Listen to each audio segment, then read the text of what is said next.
Queridos, eu quero convidá-los a abrir as Escrituras em 1 Pedro, no capítulo 2. Estamos estudando esta carta, a primeira carta de Pedro às igrejas da região do Ponto, Galácia, Capadócia, Ásia e Bitínia.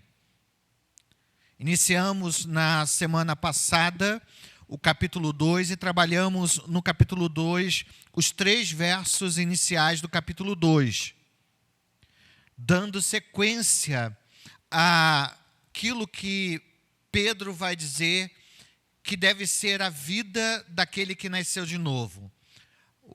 O cristão é aquele que vive uma vida a despojar-se, ou livrar-se, ou libertar-se da velha natureza, da velha ação, daquilo que éramos no passado. O verso 1, ele traz alguns exemplos deste dever de despojar-nos ou livrarmos-nos da velha natureza. E é interessante que ele começa o verso 1 dizendo, despojai-vos. E aí no verso 2 ele diz, desejai. Ao mesmo tempo que eu não devo nutrir a velha natureza, os desejos da carne, eu devo desejar de forma ardente, e ele compara esse desejo a uma criança recém-nascida que busca o leite materno. Eu devo desejar o quê? A palavra, o evangelho, o conhecimento de Deus por meio da palavra do Senhor. E conforme eu vou buscando a palavra e sendo nutrido pela palavra, eu cresço na graça e no conhecimento.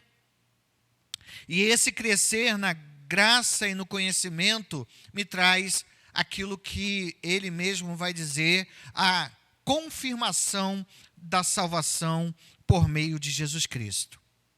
O verso 3, ele então traz a seguinte verdade. Bom, você deve deixar e deve desejar, mas você só vai deixar o pecado e desejar as Escrituras se você tiver experimentado o quê? A bondade de Deus. Só pode desejar e compreender as verdades de Deus aquele que nasceu de novo de fato de verdade. Não adianta dizer que nasceu, não adianta ter sido batizado nas águas se antes eu não tive um encontro real com Cristo, se não antes eu não tenha nascido pelo Espírito. Agora, a partir do verso 4, o apóstolo Pedro ele vai falar sobre as prioridades do cristão, as prioridades daquele que nasceu de novo, as prioridades que devem conduzir a nossa vida, o nosso viver. E é importante falar sobre prioridades, porque na correria do dia a dia, na correria do tempo moderno, é muito fácil para nós invertermos as coisas, ou invertermos as prioridades, colocar na nossa agenda, em primeiro lugar, algumas coisas e deixando outras lá para o final da nossa agenda.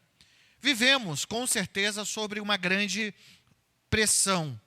E diante da pressão, nós temos a tendência de focar naquilo que é urgente, naquilo que diz respeito à urgência do nosso dia a dia, em detrimento àquilo que realmente é necessário ou essencial.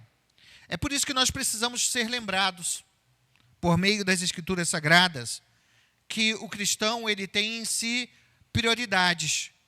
E essas prioridades são prioridades para todo o povo de Deus. E aí eu quero que você relembre do contexto histórico do nosso texto ou do livro de uma forma geral. Os cristãos para quem Pedro escreve estavam sob grande pressão. Que pressão era essa?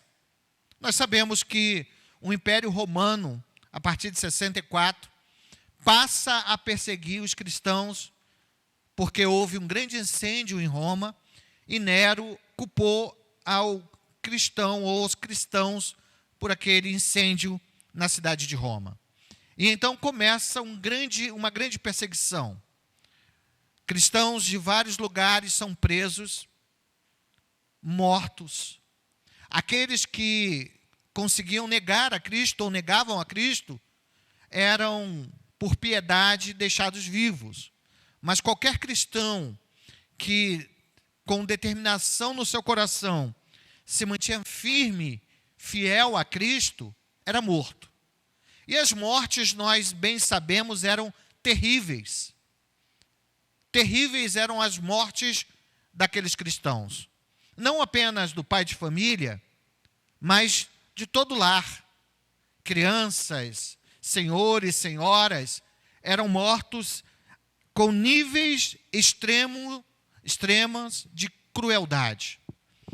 Esse é o contexto. Eles estavam vendo sob, de fato, de verdade, uma grande pressão. Eles corriam o risco de perder a sua vida. E por isso, Pedro, ele fala sobre as prioridades, porque era muito fácil para aqueles cristãos perderem de vista o que era prioridade para eles. Por isso que Pedro traz à sua memória a responsabilidade de priorizar na vida cristã algumas coisas.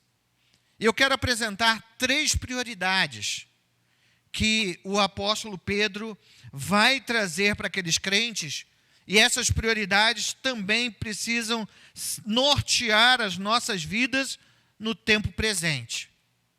A primeira prioridade para o cristão viver a sua vida é o Senhor. Aquilo que deve ser prioridade na vida do cristão é o próprio Deus. Quando, em determinado momento, alguém chega diante de Jesus querendo saber sobre a respeito da salvação, ele lembra que o resumo dos mandamentos é amar a Deus acima de todas as coisas. O cristão precisa trazer à sua memória, em qualquer tempo, que a sua prioridade é o relacionamento que ele tem que ter com o seu Salvador. Jesus precisa estar no centro da nossa vida. Precisa estar no centro do nosso viver.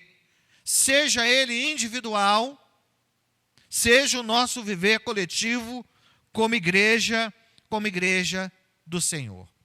É isso que ele começa a dizer no verso 4. Acompanhem comigo o verso 4.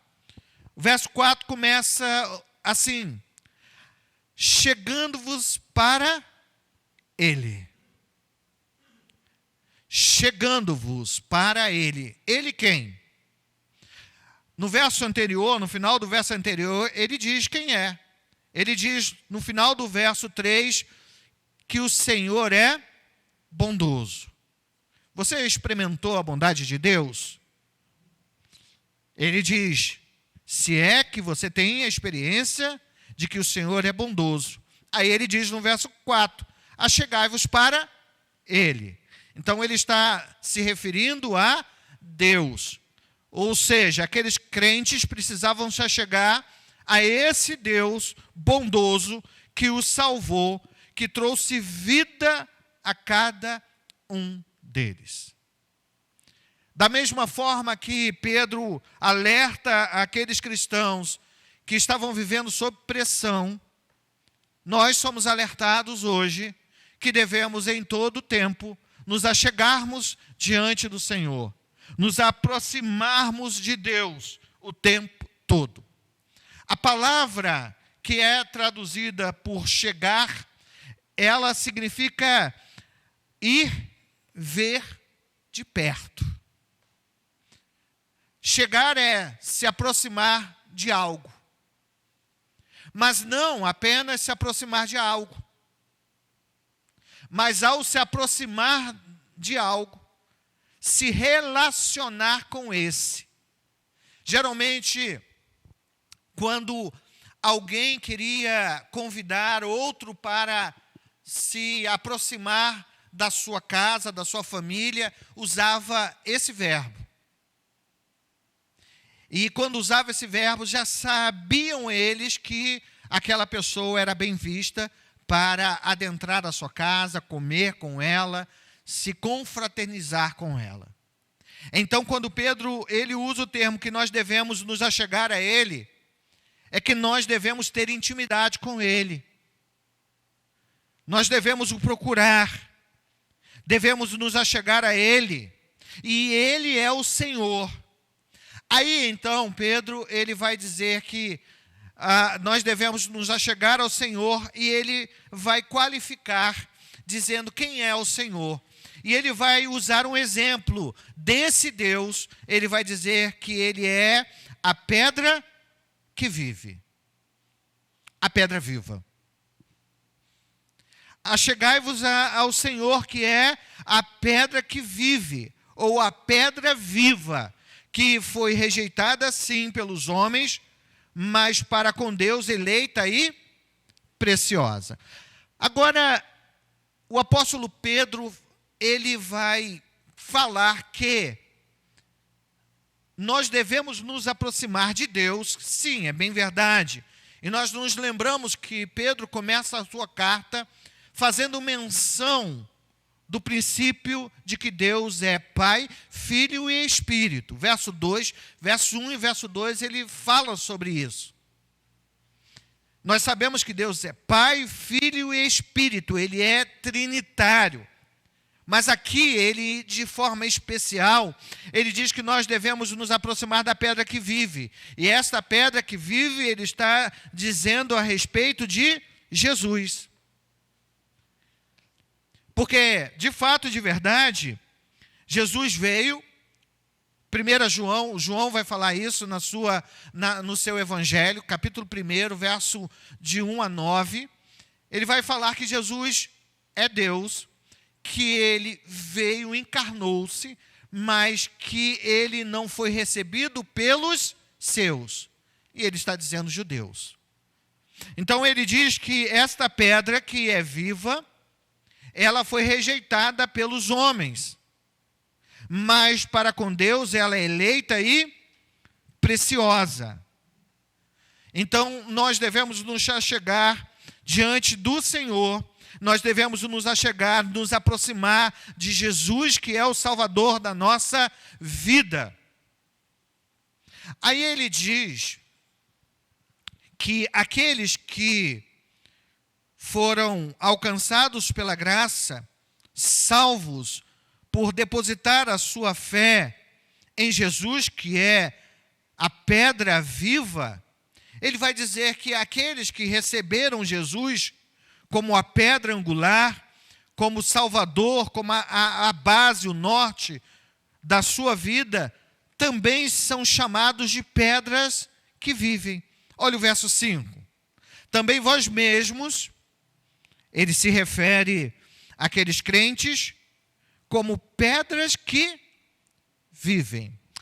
Aqui eu quero gastar um tempo rápido, mas um tempo importante, para lembrar de algo. Pedro, ele não fala aquilo que ele não vive, o que ele viveu ou estava vivendo. Para ele, é muito fácil e muito precioso, na sua carta, trazer à memória aquilo que ele viveu e presenciou com Jesus.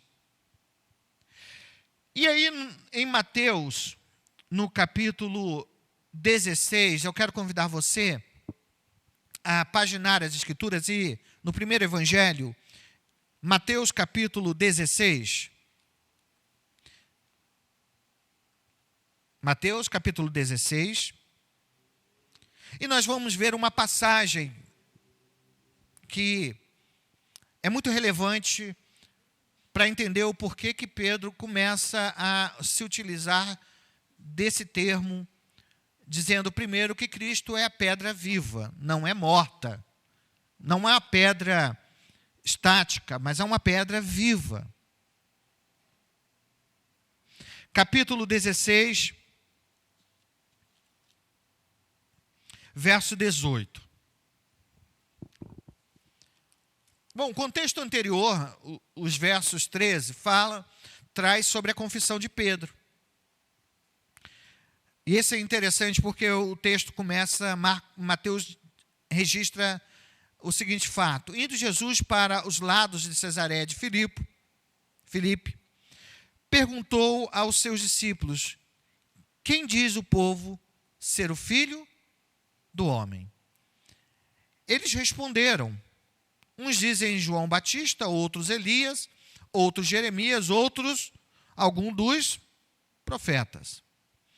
Mas vós, continuou ele, quem dizes que eu sou? Então ele pergunta primeiro para os discípulos o que as pessoas estavam dizendo a respeito de quem Jesus era, ou de quem ele era.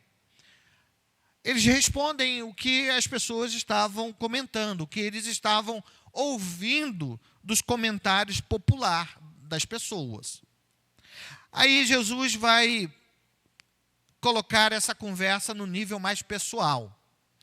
E aí no verso 15 ele pergunta: e vocês? Para vocês, quem eu sou? A resposta de Pedro, sempre Pedro se levanta como líder para se posicionar diante de alguma coisa. A resposta de Pedro está no verso 16. O que Pedro responde? Vamos ler juntos a resposta de Pedro? Tu és o Cristo.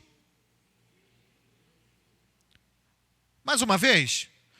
Tu és o Cristo. Ok, a resposta de Pedro é essa. Basicamente essa. E então Jesus afirma: bem-aventurado és Simão Barjonas, porque não foi carne e sangue que te revelaram, mas quem revelou a ele? Meu Pai que está nos céus. Aí então ele vai concluir a sua fala dizendo: também eu te digo. Ou seja, além de dizer que aquilo que você afirmou sobre quem eu sou não veio do seu coração, mas o próprio Deus revelou a você, eu também te digo que tu és quem? Pedro. A palavra Pedro, que foi um codinome dado pelo próprio Senhor, porque o nome desse discípulo não era Pedro, era Simão. Ele era um judeu, o seu nome é natural, era Simão. Aí Jesus diz a ele que a partir de um determinado momento ele seria chamado de Pedro, que significa pedra. Mas não uma pedra plena. Não uma pedra, a gente aqui conhece a pedra da Gávea, né?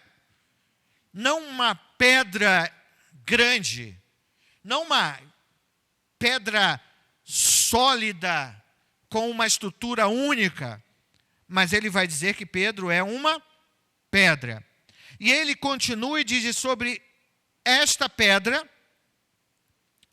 edificarei a minha igreja, e as portas do inferno não prevalecerão contra ela. Há uma confusão na compreensão do termo sobre esta pedra. É uma confusão que nós não temos. Nós não temos dúvidas sobre isso, mas alguns têm.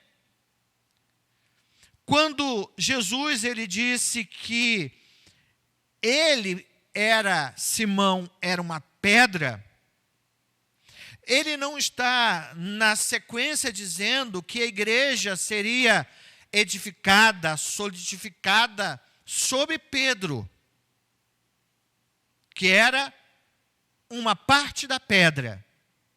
A palavra Pedro, nesse sentido, é fragmento de pedra. Jesus faz um trocadilho.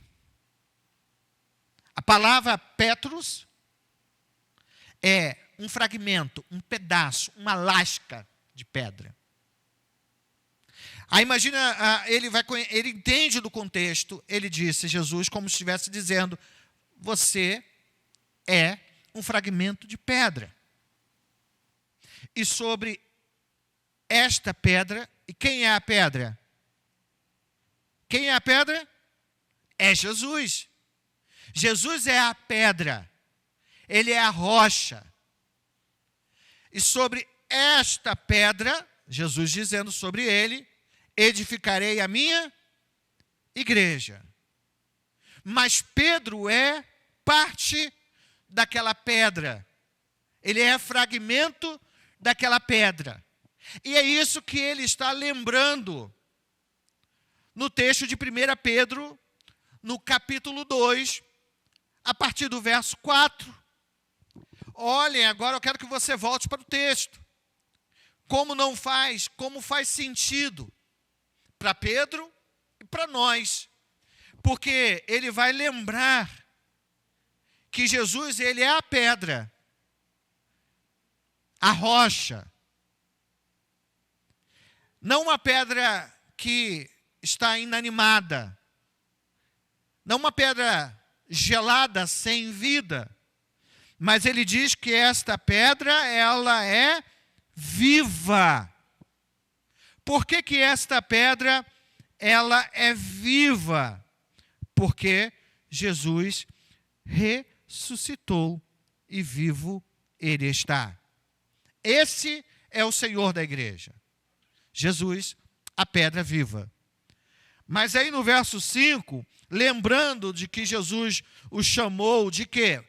De pequena pedra, ou fragmento da grande pedra, ele vai dizer que não apenas ele é fragmento de pedra, uma pequena pedra, uma parte da pedra, daquela grande pedra, mas todos aqueles crentes, verso 5, também vós mesmos, como pedras que vivem, ou pedras vivas, sois edificados, casa espiritual. Isso é importante para que nós notemos uma verdade pungente para os nossos dias. Diante de Deus, cada crente que nasceu de novo, que crê em Jesus Cristo, é uma pequena parte da grande pedra que é Jesus. Somos derivados dele. Só temos vida porque a nossa vida se faz vida por meio da vida de Jesus Cristo. Nós temos vida porque em Jesus nós temos a eternidade.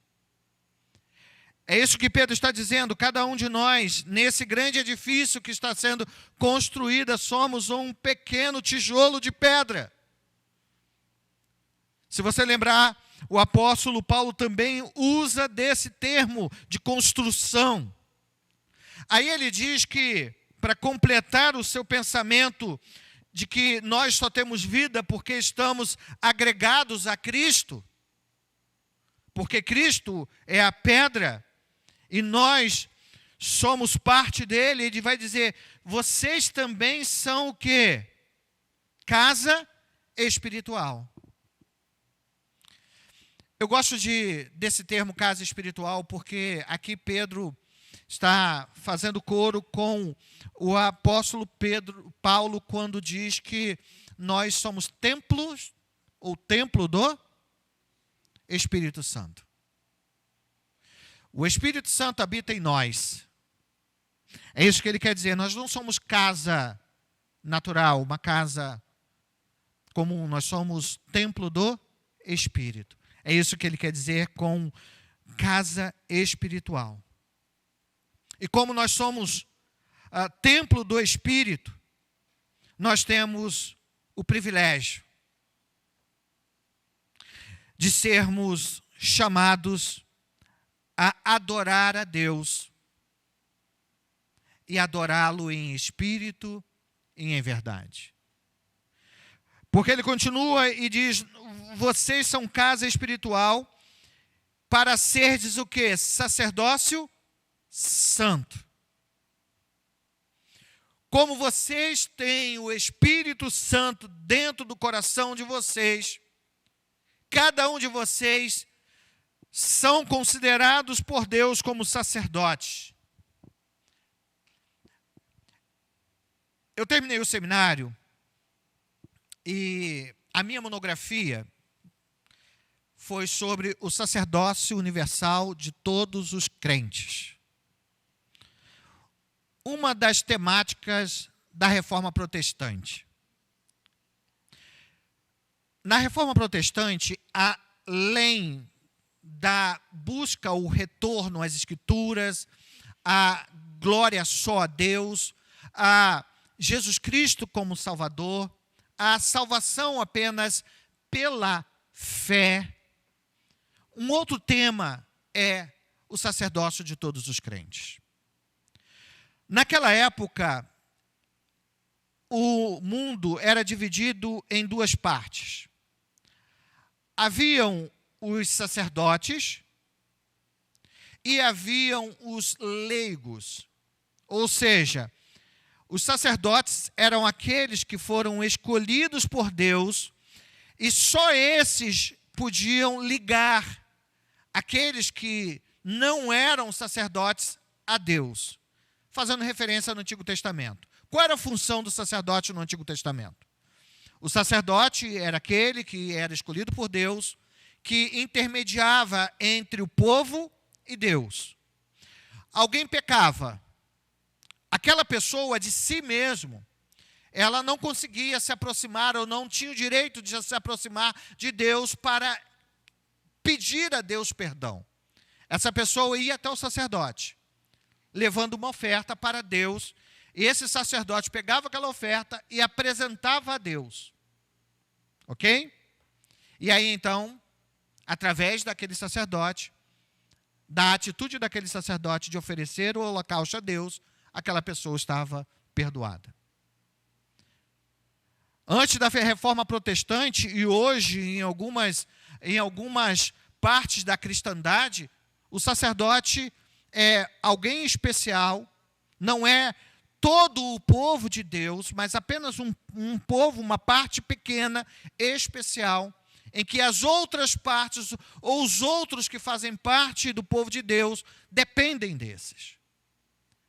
Aí Pedro vai dizer que nós, cada um de nós, somos sacerdotes. Cada um crente pode se aproximar do trono da graça. Cada um crente em si pode comparecer diante do Santo dos Santos, que foi rasgado o véu de cima a baixo. É isso que Pedro está dizendo, que cada cristão tem intimidade, proximidade com Deus. Mas não apenas isso. O sacerdote, ele oferecia os sacrifícios, mas ele oferecia os sacrifícios diante de um culto ao Senhor, diante da adoração ao Senhor. Então, quando Pedro diz que nós somos sacerdotes, ele continua a fim de oferecer o quê? Sacrifícios espirituais agradáveis a Deus por intermédio de Jesus Cristo.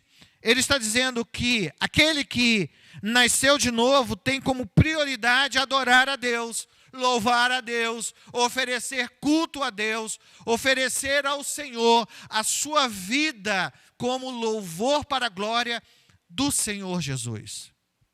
É a mesma coisa que o apóstolo Paulo vai dizer em Romanos 12. Você lembra o que ele diz lá em Romanos 12? Sempre nos lembramos, ele diz assim, verso 1: rogo-vos, pois, irmãos, pelas misericórdias de Deus, que apresentei o vosso corpo por sacrifício vivo, santo e agradável a Deus, que é o vosso culto racional. Agora o cristão não precisa levar uma oferta, um animal para a adoração, ou ele mesmo, o próprio crente, o próprio cristão, ele é o sacrifício vivo que é santo e agradável. O nosso culto é que agrada ao Senhor, Criador dos céus e da terra. E o nosso culto só pode ser um culto agradável a Deus se ele for mediante ao nome de Jesus, que é o nosso Salvador. Pedro, então, está abrangendo a vida cristã. A nossa prioridade é nos aproximarmos de Deus. A nossa prioridade é caminharmos com o Senhor. É dedicarmos a nossa vida a Ele.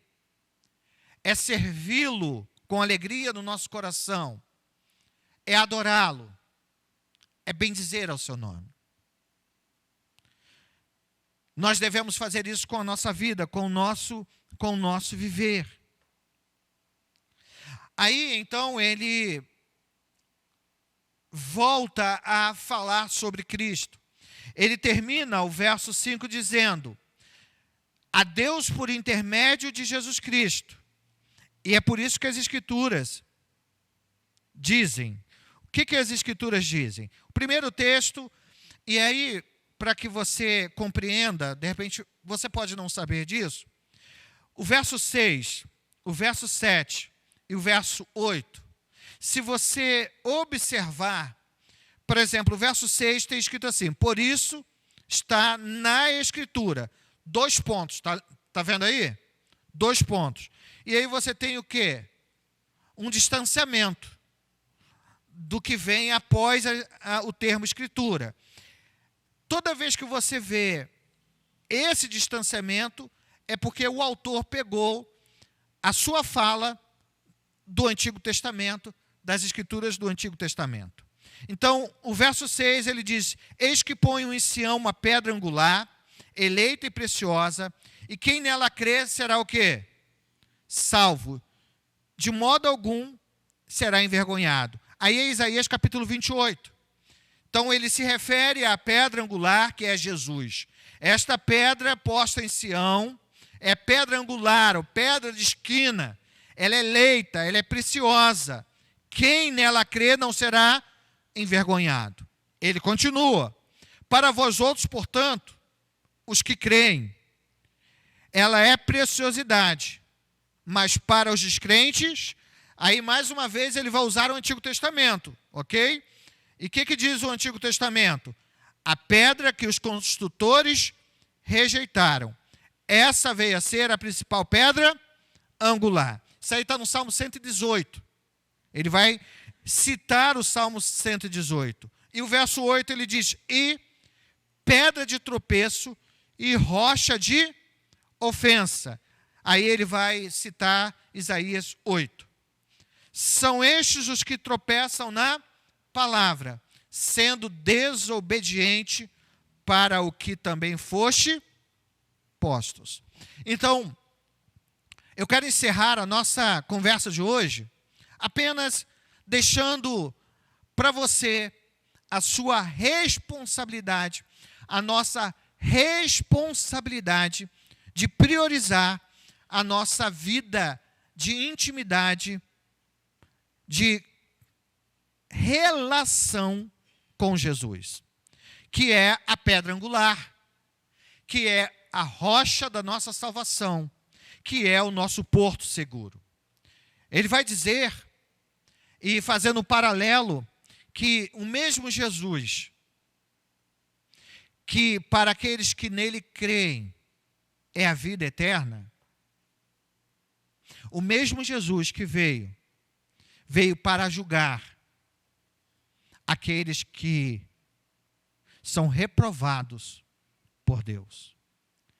Porque muitos ouvirão desta verdade, muitos ouvirão a respeito de Jesus, muitos receberão a palavra de que Jesus é o caminho, a verdade e a vida, mas esses não darão crédito. Esses virarão o rosto, mas para estes que não receberam a Jesus como Salvador, Jesus é como uma pedra de tropeço que os condenará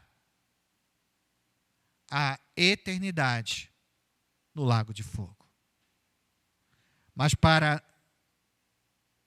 você, assim como para mim, Jesus é o rochedo da nossa salvação. Por isso, não abra mão de uma vida de proximidade a Ele. Eu quero encerrar lembrando um fato. Certa vez, 2 irmãs convidaram Jesus para a sua casa. Marta e Maria, que tinham um outro irmão, que era Lázaro. O texto só cita as 2. E ali era para ser um dia de grande celebração, de muita alegria, de muita paz para aquelas irmãs, porque estavam acolhendo o príncipe da paz. Mas você lembra do que acontece? Uma delas quer agradar ao mestre, em detrimento o desejo de agradar ao mestre, vai para a cozinha. E lá na cozinha, querendo preparar o melhor quitute para Jesus, começa a se afadigar. Mas a outra irmã, ela está na sala, como diz, fazendo sala. E ela se coloca aos pés de Jesus. E Jesus começa a ensiná-la a ministrar ao seu coração. E conforme as horas vão passando, aquela que estava na cozinha entra na sala e já entra brava. Por quê? Porque a sua irmã deveria estar, segundo o seu pensamento, aonde? Na cozinha com ela. Não sei nem quem cozinhava e quem lavava o prato. Não sei. Mas aquela irmã, ela estava brava. Porque a sua irmã, em vez de estar ajudando no serviço, estava lá, folgada. Imaginem a cena. Ela sai da cozinha e quem cozinha sabe que cozinha é quente. Esbaforida. Devia estar suando. Chega lá e olha que vê. Jesus sentado e a sua irmãzinha aos pés dele, tranquila, sem trabalhar, sem fazer nada. Ela indaga Jesus por isso. Qual é a resposta de Jesus? Jesus diz, olha, vai com a tua irmã para a cozinha porque eu quero ser servido. Como se Jesus precisasse. Jesus primeiro acalma o coração da irmã. Calma o teu coração, você está muito inquieta, muito agitada. A sua irmã escolheu a melhor parte. E dela não será tirada. Sabe o que esse texto mostra para a gente?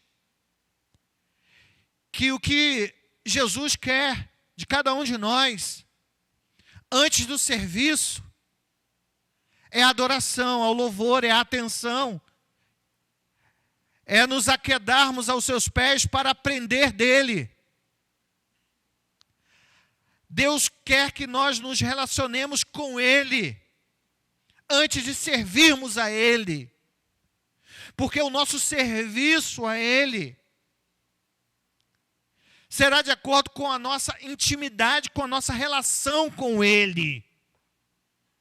Se a gente não tiver uma relação de intimidade com ele, nós vamos fazer igual aquele servo ou aquele empregado mau que levou e ganhou os talentos E porque não tinha intimidade com o mestre, com o seu senhor, o chamou de mau e então enterrou o talento. A falta de intimidade nos faz seguir, mas sem alegria. Fazer, mas sem paixão. Até fazemos, mas reclamamos de tudo. Porque a nossa relação com Deus é muito fraca e rasa.